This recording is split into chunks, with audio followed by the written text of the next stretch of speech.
Good morning and welcome back to the Explicit Measures podcast with Tommy, Seth, and Mike. Good morning, gentlemen, and happy Tuesday to you. It's a Tuesday. Good morning. We're back at in our area. The children have been now launched back to school. School has happened. We are now officially back into the school year. Wait, so that's what happened in Wisconsin just now in September? Today is the first day of school. Today. That's right. Yep. It's it seems weird, but yes, we have a late ending to the school year and we have a late start. So we're just doing everything very far behind. I think it's primarily due because they're trying to extend the vacation season as late into the year as possible, because this is where we get, it's still good weather right now. So it's not warm enough earlier in the year. So they just try and extend it later in the year for us to have a good warm end of the summer. What are we talking about today? Well, main topic for today is we're going through the content lifecycle management system, I guess documentation that Microsoft has provided. Today we're on a topic that's near and dear to our hearts. We've done a lot of this, talking about this in the past. Deploying content, how to get it out the door. So we'll talk about that today. That's our main topic. But before we jump into there, I don't have any major news items, so I think we're skipping the news. But Tommy has some a beat from the street, some real practical world use cases around a topic. So Tommy, jump us into your beat from the street. And this is definitely going to become an article too. So been working with the client for, I don't want to say too unique of a Power BI or DAX situation. And I was having trouble kind of explaining it. And I was like, obviously one of the ideas is if you haven't used Power or like your GBTs for DAX, you can. It's a lot of hit or miss. But the scenario I wanted, it was like, okay, when I interact with a given visual, I wanted to, provide a filter here, but not the other visuals, because I kind of wanted this kind of story of you're kind of going each visual by visual and then show that everything related. And I'm like, that's going to be hard to explain to a chat GPT. And I know I'm going to have to go through multiple times. But one thing you may not be aware of is all of the generative AI tools, especially Claude, ChatGPT, the 4.0 version, is really, really good with image recognition. And not just can tell you if it's a pizza or not, or a hot dog, but I gave it first a diagram of my relationships or a picture of my relationships, described what I wanted. Interesting. And I gave a screenshot of the visuals and basically put when you click on this, here's what happened. The text in the visual itself as kind of the explainer of what I wanted to occur. I barely explained anything else. I just gave it the diagrams of, when I click on this, I want this to happen or be all the related fields. It already knew what my model looked like. I had to make one edit to one line in the code, worked perfectly. And really sharing diagrams with your models with a ChatGPT or one of those, the image recognition there, it really changes on how well or how fast you can write your calculations. So this is pretty cool. It output the DAX code you needed? Yeah. And the diagram explained to my model. So it said, here's the tables, here are my main metrics. And and it looked by the diagram, told it what I wanted to do. And hey, that visual on the bottom right should show everything related. That's all. And then basically I looked at the visual and went, okay, he's talking about that red box because he said red box. I know what that means. I understand the context of the diagram. Oh, yeah. And so cool. I probably wrote to ChatGPT itself 4 sentences, maybe the whole thing, but it was the screenshots that made the difference. So this is something I really want to explore now, especially when we're talking about task flows. But this is pretty cool. I don't know how much time I solved or how much time that solved, but saved. Yeah, that's interesting. It solved the thing for you. It is cool. Yeah, I'm learning very quickly that prompting isn't just. I guess one of my initial opinion was it's like a Google search, right? You go to Google or any other search engine. Google's the one you go to, but you go to Google and then you type in a sentence and then output results. Right. With prompting, there seems to be you're trying to think more there's a program or potentially a sequence of things you potentially need to do to get the answers you want. Another example of, I think, kind of along these lines, Tommy, there's also another one that's out there right now that I have to try. It's called Cursor. Yeah, yeah. I've heard about this one a lot, and I'm seeing it a lot on my feed. So I got to go check out some other. I mean, this is every other week though. There's another interesting AI Yeah. out there doing things that are supposedly groundbreaking in code generation. But anyways, that aside, thinking through like if you have an M code and you want to say explain this code, you could have it explain it, and then I've had ChatGPT write me, okay, here's the pseudo code of what's occurring in this line of work, and then it actually goes through and comments each section by section. But if you change the prompt slightly a little bit, and now it's more of a I'm starting to get my head around. It's multiple prompts to get what I want. The first prompt is document this code by using commented lines, right? Okay, now that the code's documented, now rewrite this code as if it was a SQL or another language, right? You add more context to the question by giving it prior steps to add context. Right. What, And so, oh yeah, go ahead. So did you try to describe what you were after before you threw the images in, or you're just like, So I've done throw that these before, but the problem, and I think is with especially a Power BI metric, is it's so like just like filter or evaluation context. It's everything's so dependent on your model, right? And the columns you're choosing. It's not just I want this result, but usually you need to know the tables. And I've gone down that path and like, well, no, this, and I've tried to explain my model with like columns, like pipes to say here's what my table is, because the two big things, Mike, you just talked about, that what makes ChatGPT different than just a search engine in terms of really utilizing it are the two things you just said. That idea of context, understanding the situation and everything around it, which is what that was showing it the relationships in the model does, and then a target or an objective, and telling what you're trying to achieve. That changes completely the output of what you're going to get from this. A very general answer, or in the cases that you're saying, like Cruiser is kind of like VS Code, except just really built in. It needs to understand not just your query, but the things related to it. So yeah, I've tried describing with text before, but it's image recognition, and again, it's much more than it's a hot dog or not. And in relation to my reference to Silicon Valley. Yeah, it's good. Incredible. But it more than just understands the diagram, and then in relation to what I said I wanted it to do, it's pretty incredible. Interesting. Does this in all way, Tommy, impact what we're seeing with so in the August update of Power BI Desktop, there was the AI skill has now gone into public preview. Is this similar in nature as to what's going on there, or is this just something that's totally different in nature? So the AI skill one, I can't wait to get my hands on, because that's more the output of that is going to be for the business to use, right? So it's going to be like being able to ask questions about your data, not necessarily writing your own co-pilots for other developers. Interesting.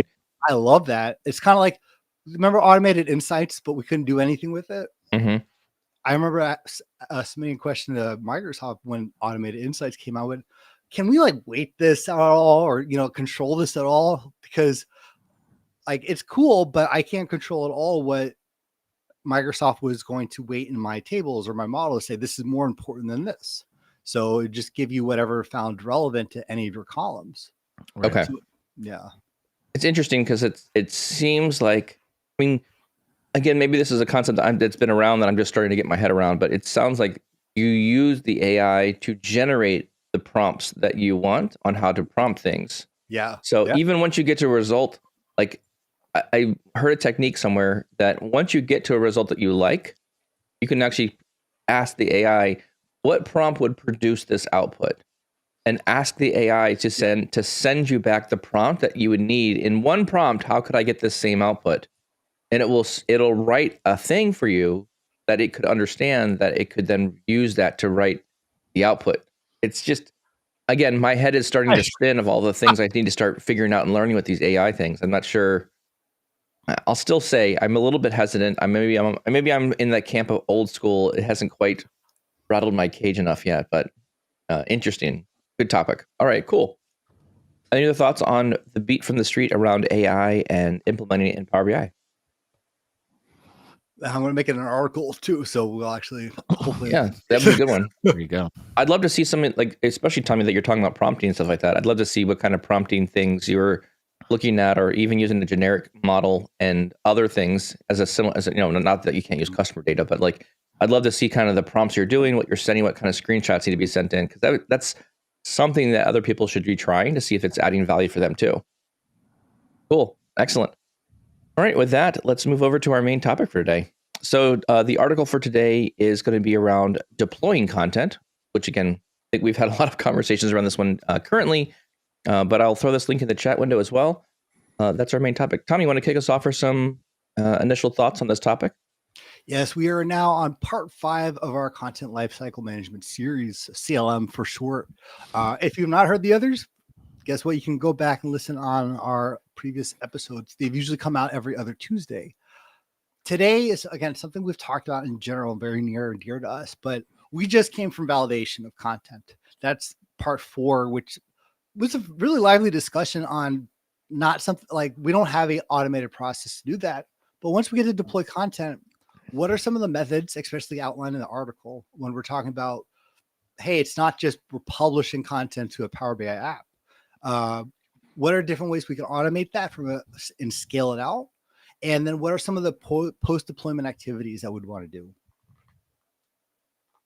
I feel like this article is, there is some solid examples of things that are like possible today. I feel like this article, of the ones that we've read so far, is somewhat, we start getting into some of the Git interfaces, the more advanced deployment scenarios. It's a little bit more opportunistic. It's a little bit more, this is what you should do. This is what we would eventually get to, because not everything always sits. It's not, the solution is not fully baked yet, I guess I would say. So maybe we'll start there. I do like the articles have all outlined at the very beginning of them. It does talk to you. This article is primarily targeted at these groups of people, which I did find extremely important. The Fabric or Power BI administrators is someone who needs to pay attention to this article. The Center of Excellence, which I'm finding more and more important as I get into more organizations where this does not exist. It's very chaotic to figure out what should the process be. It doesn't have to do the process. It has to decide on what the process is doing. And then obviously this is for all the content creators to follow the process that's built. So I really like the first part of the outlining of the article. Can we pause on something you just mentioned, because that was what my same thought as well, that it's not fully baked yet. However, it's on the Microsoft documentation under their implementation planning. There's something for me that obviously there's that hesitation, but just if we're not in the ideal state, not right now with the documentation, especially with a lot of the developer-based scenarios, right? It outlines a very basic, we're going to publish to the web, but everything else, I mean, is this for everyone, even if it's in the ideal state? And I think that's where I wanted to start. You wanted to start with the most complex scenario? Okay. We'll park. Yeah, we'll park Tommy off. for you. Okay, Yeah. cool. There you go. There. We're 3 cups of coffee in, so I'm at your 45-minute mark now, so we'll parking lot that. And this is apparently near and dear to your heart. So you guide me, man. I'll go wherever you want to go. Before I go into all the things, I think we should at least talk about the different ways that Microsoft is approaching publishing content, right? And I think that's the starting point. Yeah. Because I think there's actually a missing the publishing content piece that's not in here yet, but we'll get there. So the first sections of this are decide how you'll publish the content. And I think that's a good way of thinking through the company, like what are people going to make, how they're going to create those contents. I'd also maybe articulate with the deciding how you'll publish is deciding, will you publish certified content differently than self-service content or content that's not certified? So I think to me, there's 2 big delineations there. And I do feel like there's organizations, you need a fast track path for content that's not certified. Yeah, there's a faster method to get that out the door versus we're going to have less content being paid, content, maybe larger chunks of content. It's a larger rock to move, but there's less of them. And that's more of the certified route. So I think about that too in the decision on how you publish content. Do you guys agree with that 2-part process there? I do. Great. And I All right, think, next. no, But what was tickling the back of my mind is like, if you think about a lot of the self-service scenarios, right? Like one, it's a good point because if you're an admin and you're reading this and you're going to do self-service, you're not going to be pushing business people into some of the more advanced scenarios. Like No. it just stop. Not going to happen. Hard stop. Yes. So there's a way in which you're segmenting out which groups are deploying content in certain ways.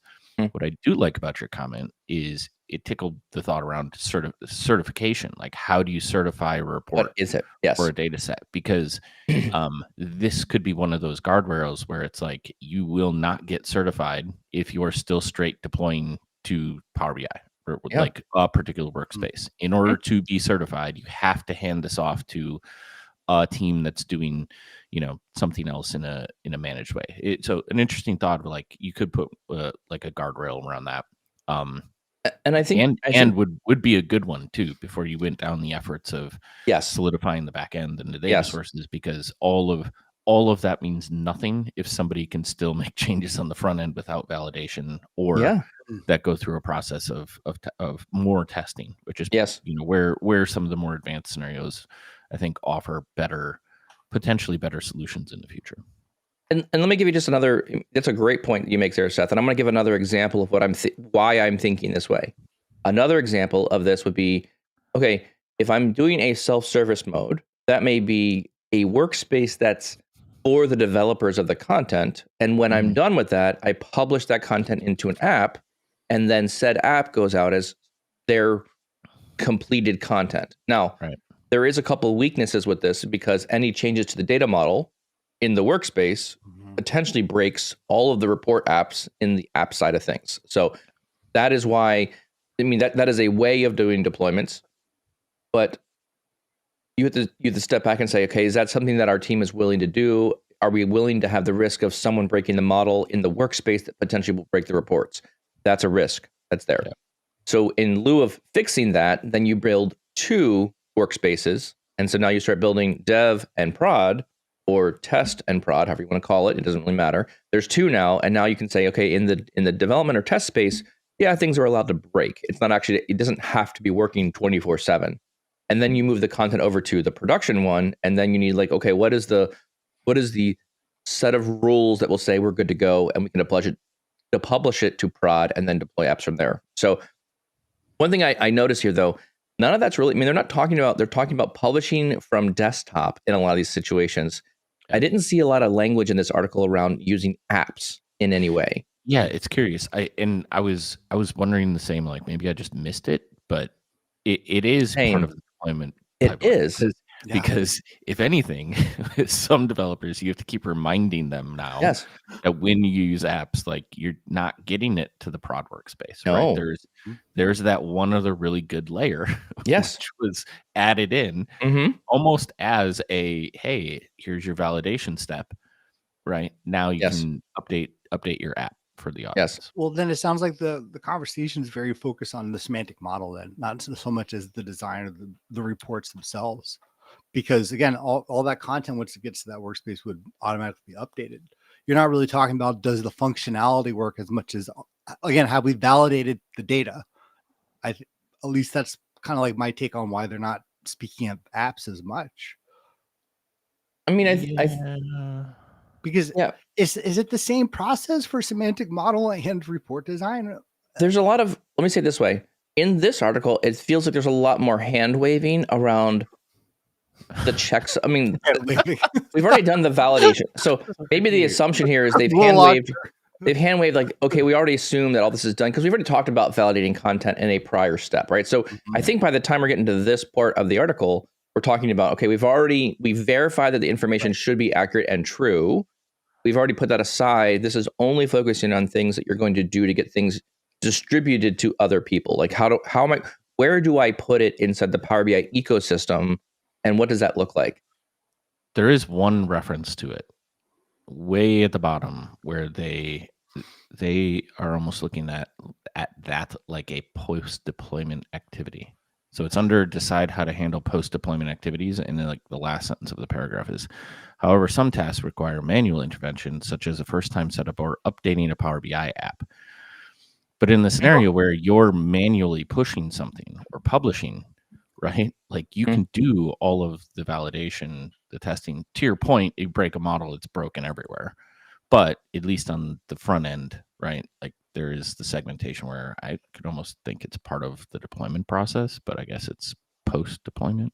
I mean, there's an argument here too with a lot of this content belongs in the validate content section too, because the only things where I'm seeing the difference of we've deployed content is we got to move content across workspaces, or to your point, Mike, that we're going to get something certified.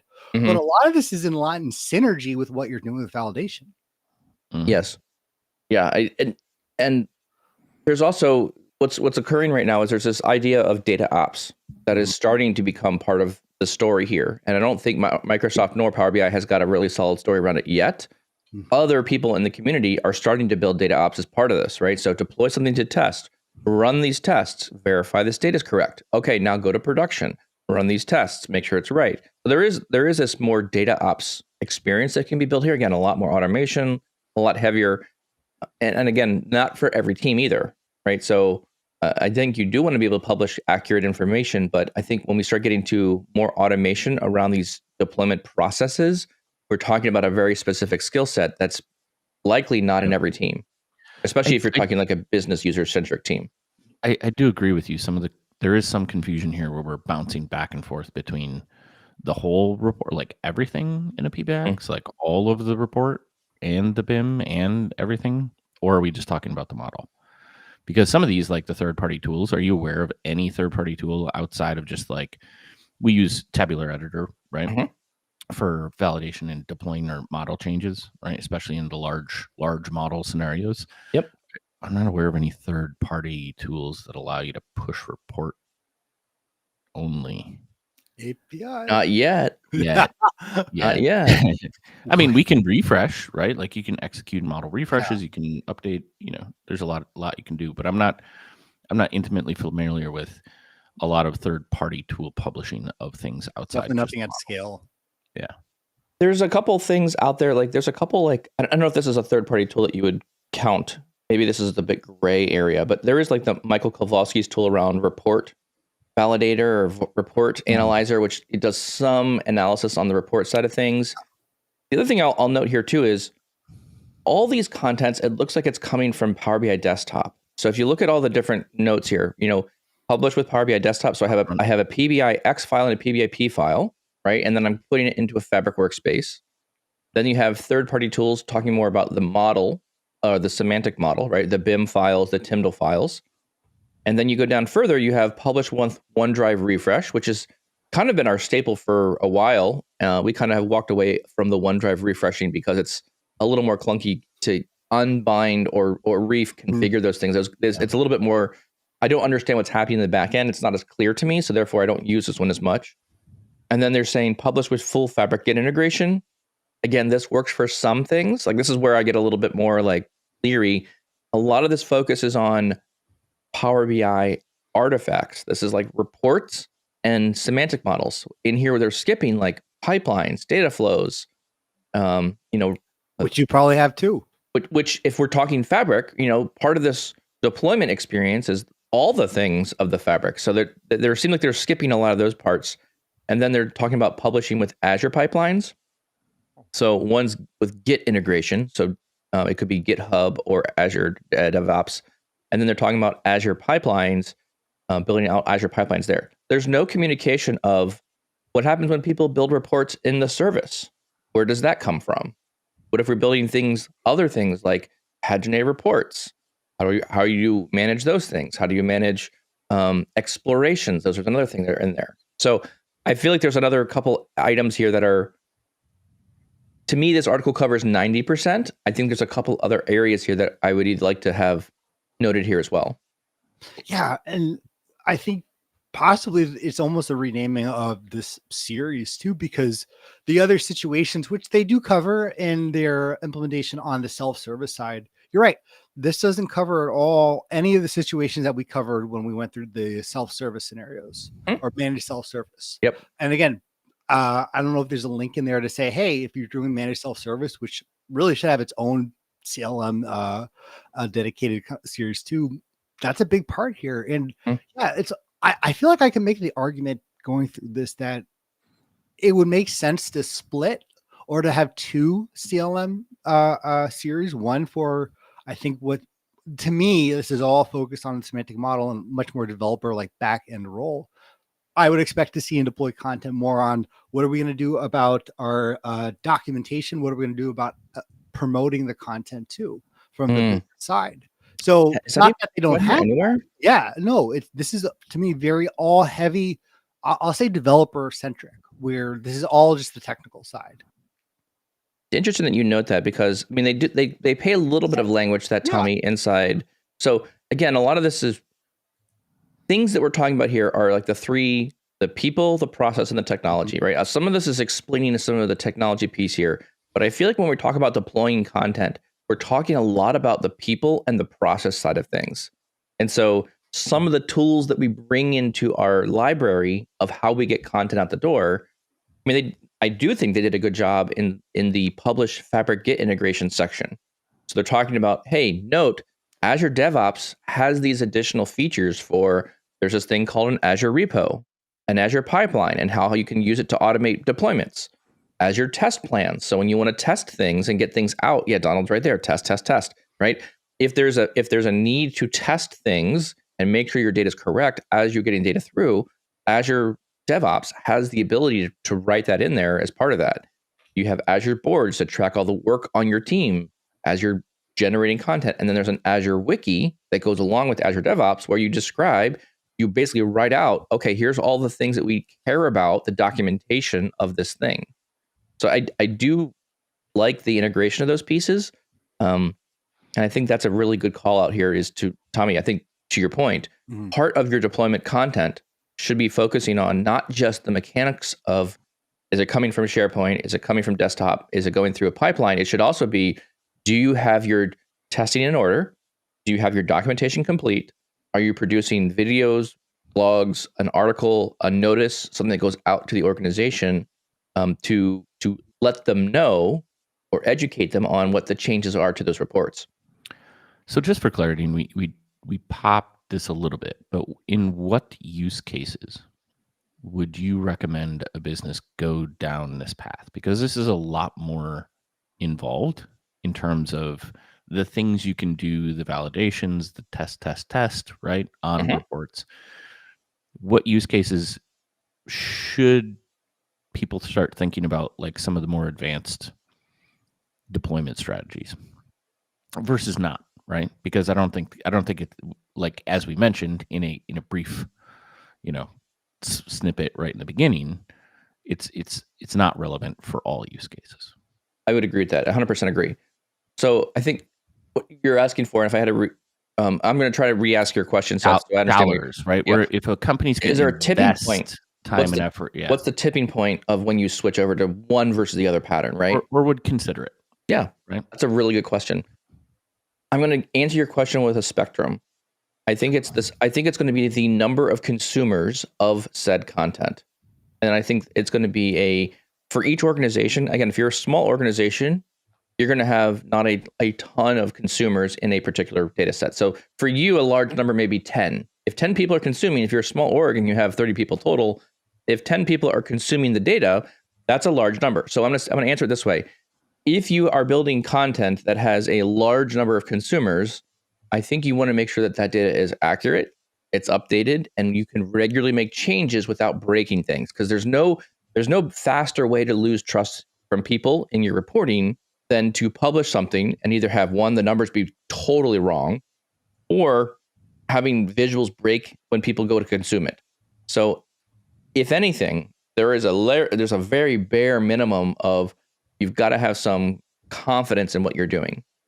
So if you're a large organization and you're doing tens, hundreds, thousands of people consuming the data set, I think those are opportunities for investing more time into making sure that it's not going to break. That you do have a dev and a test, and you're doing more of these things. And now, one thing I really like, and I'm a coder, so I like code. Semantic Link does a lot of these things for you out of the box. You can do Vertipack Analyzer right away. You can store the results of that. You can do Best Business Practice Analyzer and get results of it. So what you can do now is in the process of automating things, you can now talk directly to the XML endpoint. You can write a notebook that has a series of tests in it that you're going to consume every time you deploy things. And that makes things a lot easier. I'm going to slightly disagree with you. I agree with the idea of the volume, but in a different way. So especially with a smaller organization, because it's not so much the ratio to the amount of people. To me, it's actually the volume. If I'm at a company of 200 people, and how many actual people are building reports, probably, and then how many reports are out there, to me, it's a scale thing. If you're that company of 30 people, you're probably the only person developing reports at scale. And let's say you all now implement Jupyter or notebooks and you implement all the things here. Well, guess what? Now the organization, if you ever go buy a farm in Sicily, has to find another you that has all that skills, because they can't just hire a Power BI report builder. They have to build someone with all that other knowledge. Where this begins to make more sense is when I think the individual or the team of individuals manually cannot do the standard process, where this makes, to me, that tipping point where it's like we're getting to a point, and I know this is not the right phrasing, but so to speak, in economies of scale, where there's more reports coming in, there are more semantic models than a human person can manage or a team can manage at once. So we need to automate this in a better, in a sense, user interface to look at this.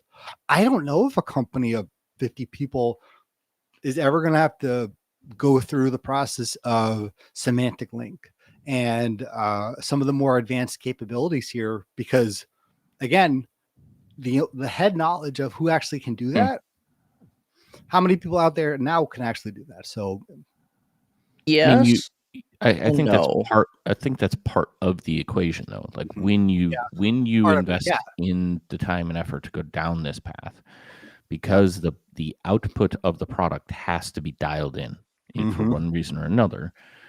That what you're outlining, that the skill set of the individuals, not only do the teams likely have to ramp up on processes that they may not be familiar with, but to your point, the new people coming in now need to know what that is. So the value to the business has to be there. I don't know if I necessarily agree, Tommy, with your approach to that, because if it's if the tipping point is the team can't manage all the content, I almost wonder to some degree, like adding all this deployment, does that actually speed it up or slow it down?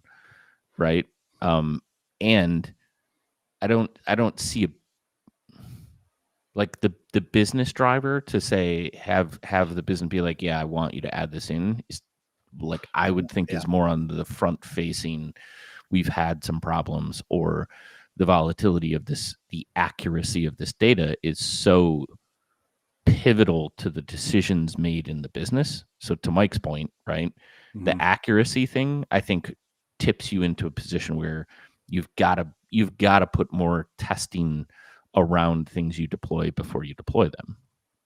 And I completely, I completely agree with that, because to me, it's not just the volume of the data, but I think to me, that's kind of a prerequisite, or at least definitely my part of the equation of, again, if you're a company of 200 people, you're probably not getting to this point without a heavy conversation about this is where we are moving forward, and you're going to need someone with this development skills. Let me challenge you there, though. Yeah.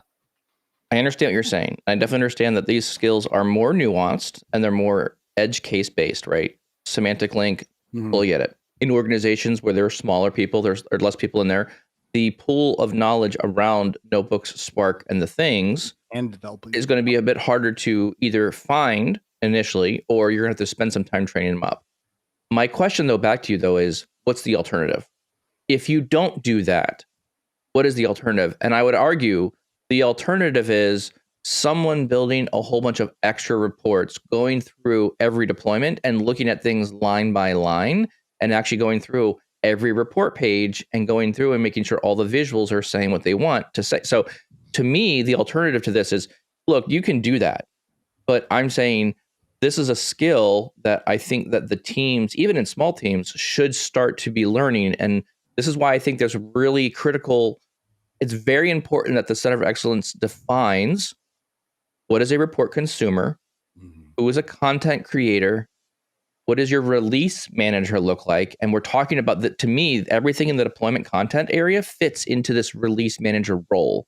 That may be the same person, that may be the same set of skills, and then you have an admin. So I think there are like 4 skills around this, right? And in content creator, you can talk about data engineers, data scientists, or semantic modelers. Any one of those would be a content creator piece inside that space. So, I mean, if you think about that, those things have to exist no matter what. It just may be all on one person's shoulder or not. And the organization, again, my thought here being is the Center of Excellence should understand the skills required to do some of this stuff correctly. And yes, if they are centralizing all those skills into one individual person, and Tom, to your point, they go find and buy a farm in Sicily and they're out and they've done their good life and they're moving on, that's totally acceptable. But what has to happen here is the organization has to realize that that is a weak link in their potential process, and either one, spend time with other people to somewhat cross-train them, or when you, I mean, again, to be clear, if you've got this stuff set up and Tommy, you zoom out and you're done and all this stuff is remaining, there better be a transition plan. But even in that, it's easier to read a semantic link notebook after someone's already built it. It's easier to understand what you're doing and modify it after the fact, as long as you have examples to follow. So I'm not sure I 100% agree with your comment. I mean, to some degree I do, but I'm pushing back a little bit. I mean, so let me ask you this question. Can it be expected to have one person in an organization? I know it's a little general, but seriously, to your point, can you expect someone to develop all the semantic models or develop semantic models, build the reports and publish them, and also write all the validation through Jupyter notebooks? Think about all those skills and the time involved. Can that be one person? Has to be in smaller organizations. It will be one person because there's not going to be, it's not going to, you can't have, you don't have the luxury of the spend of the multiple people to do that. So and again, this is where I split with you, because I think that skill set, all the skills you have to know to do that, you have not to, that big a deal.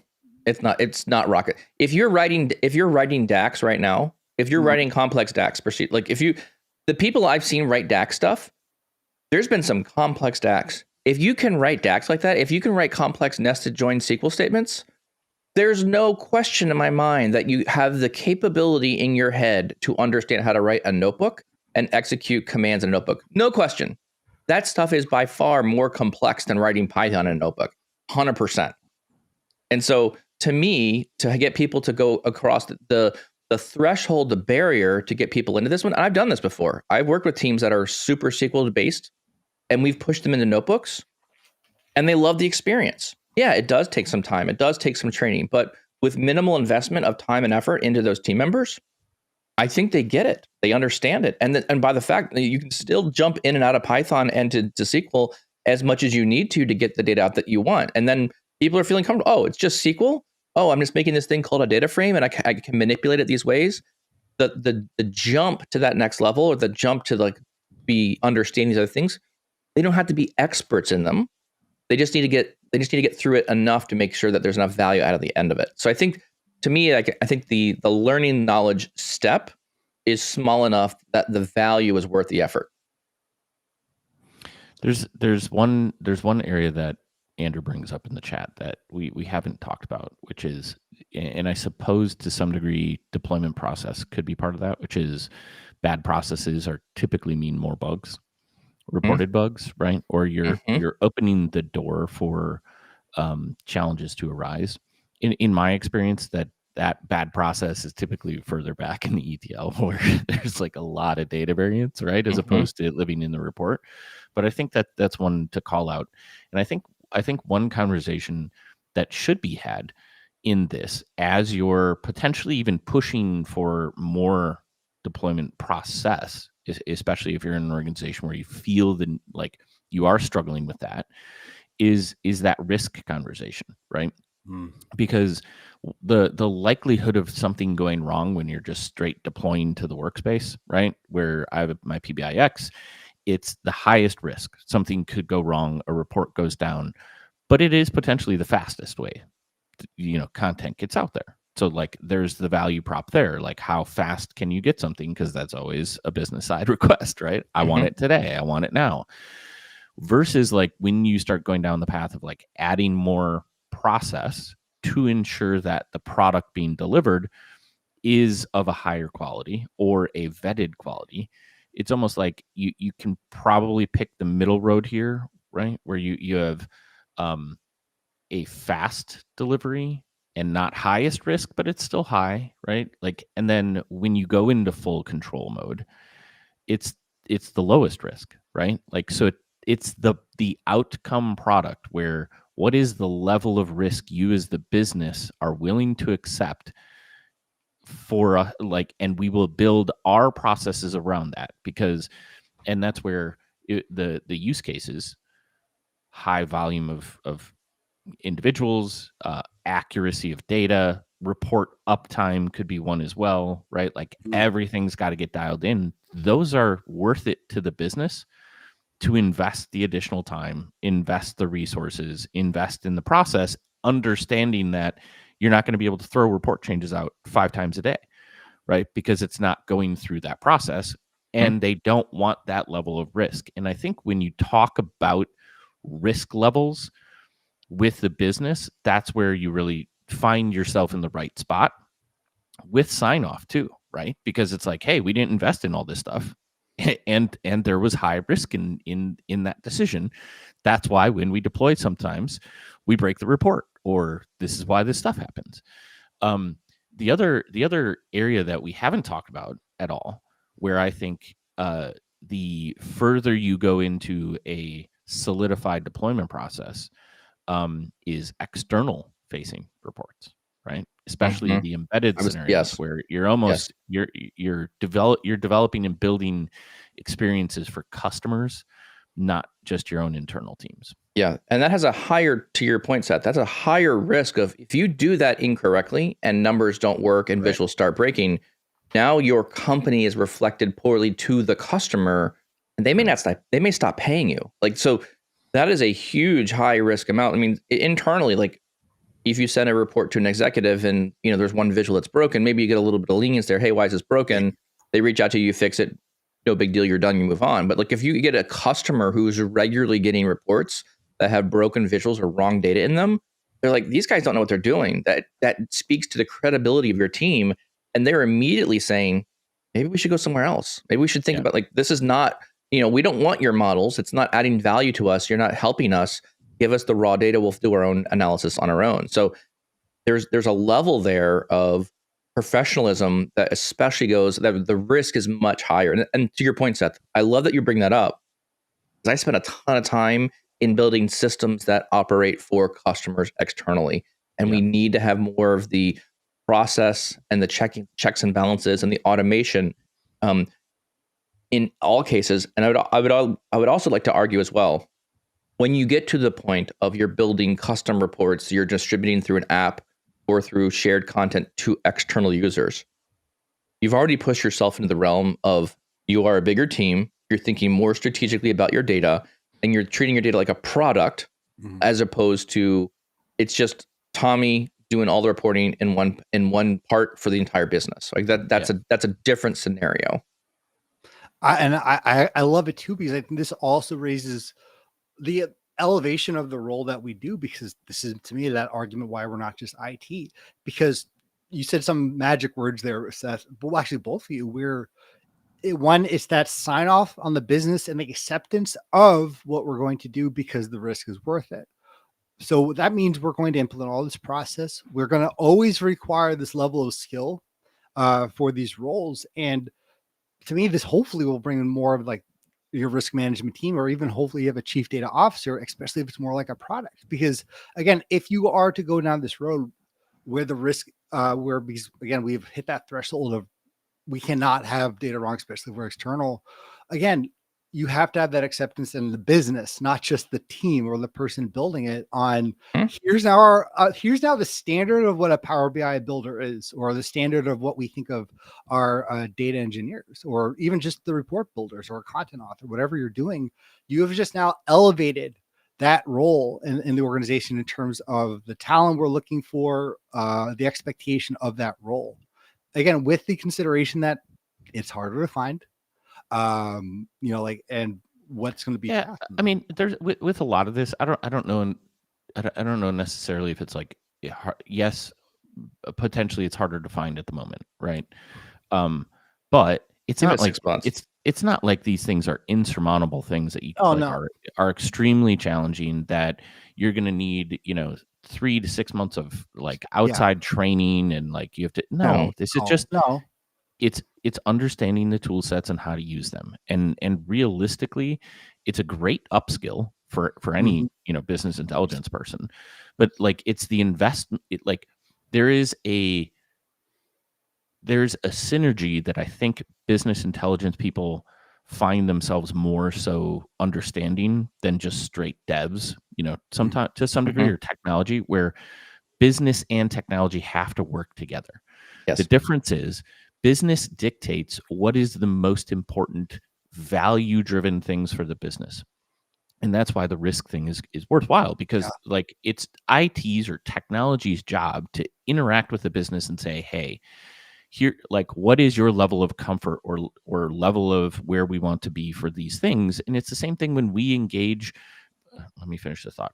And then you make the appropriate decisions behind the scenes that they have no clue about, right? To ensure you deliver the product that they need. Those decisions have ramifications to the business, though, right?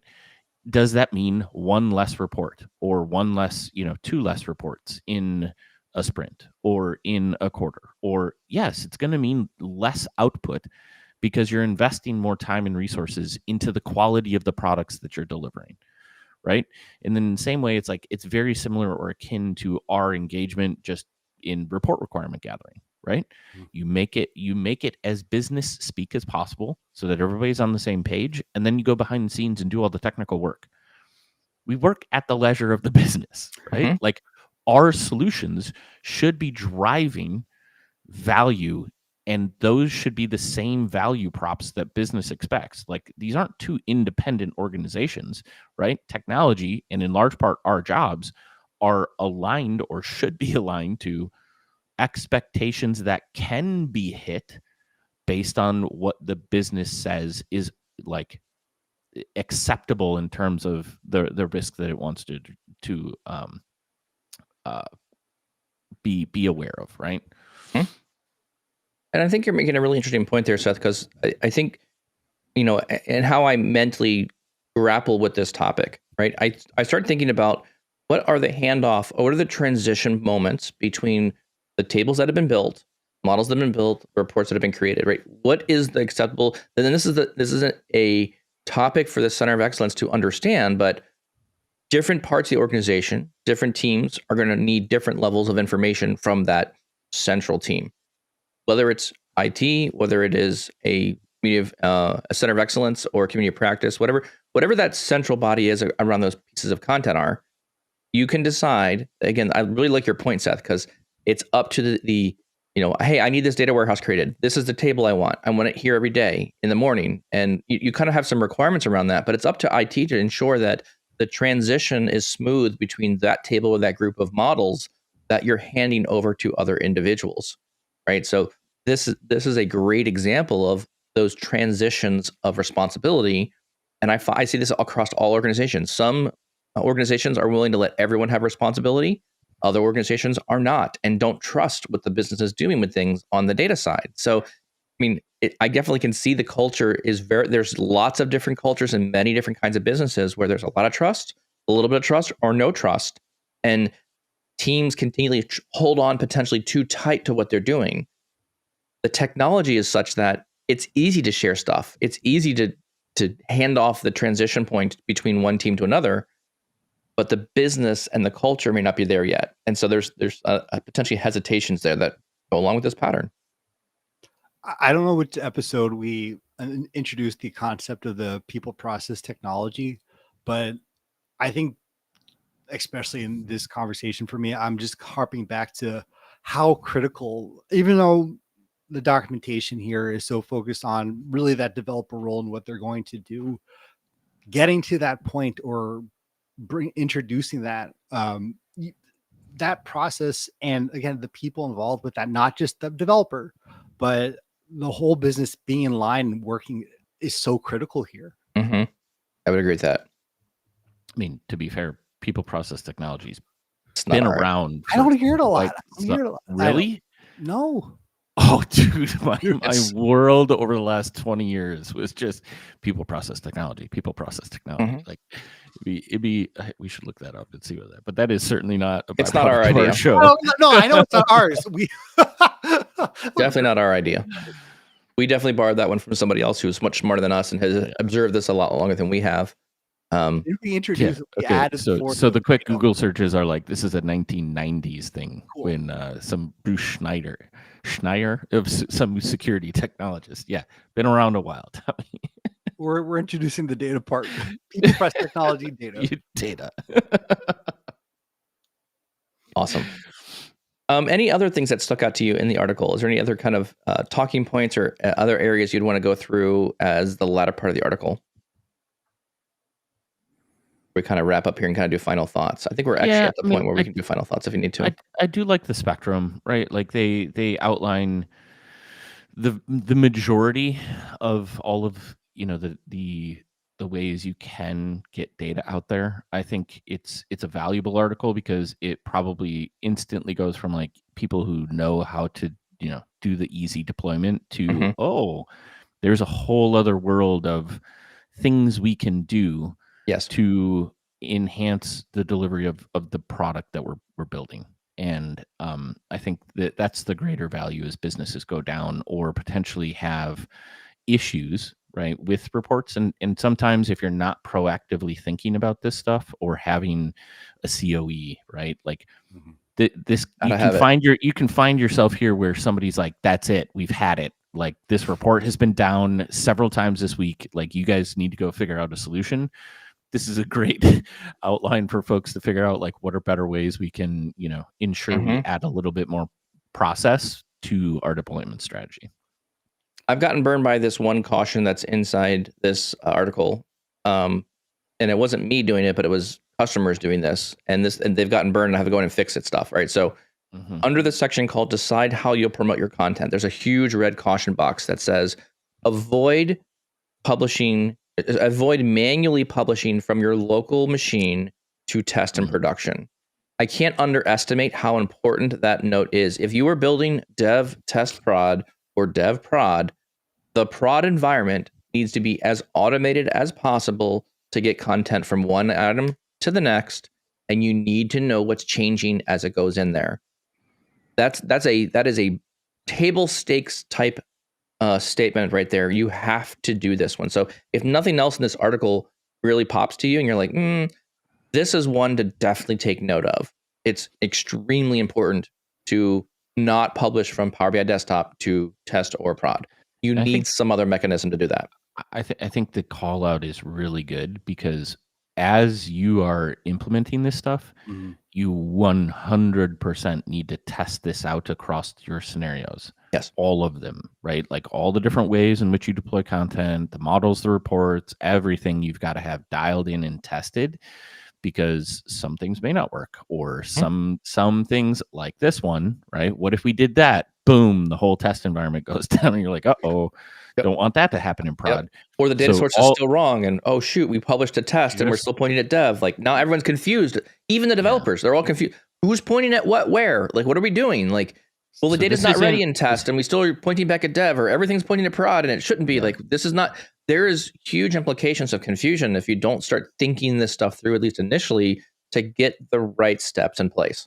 Mike, not only is that, I think, do in the article, but you almost feel like when you get to that point in the article, a pop-up window should show up with the same error because I think there's no way to disable publishing to a certain workspace either. So again, it can happen any time, and to your point, how critical it is. My last thought here is, I think maybe it's another conversation, or at least deserves it, is the two areas in here that we didn't focus on as much today is the certified content, what that flow is, and then moving content between departments or works, not just development, test, and prod, Yeah. but when there's or overlapping data across businesses.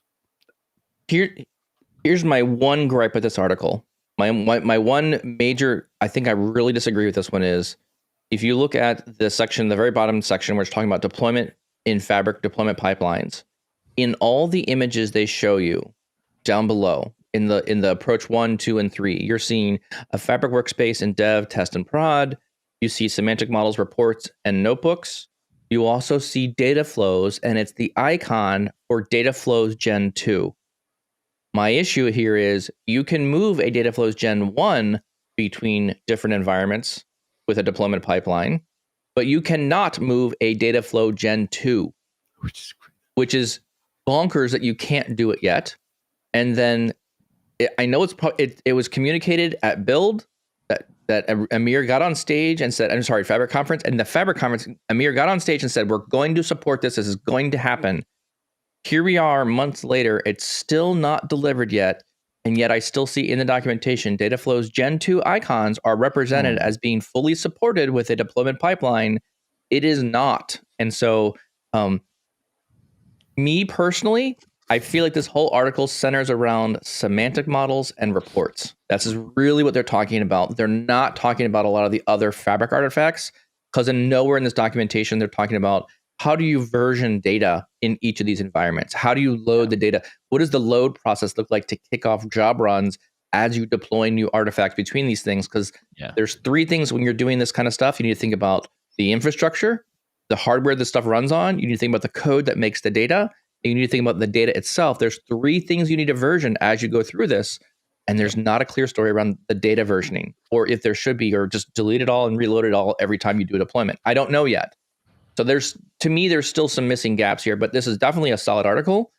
If you haven't read it yet, you definitely need to read this and grapple with what this looks like here. The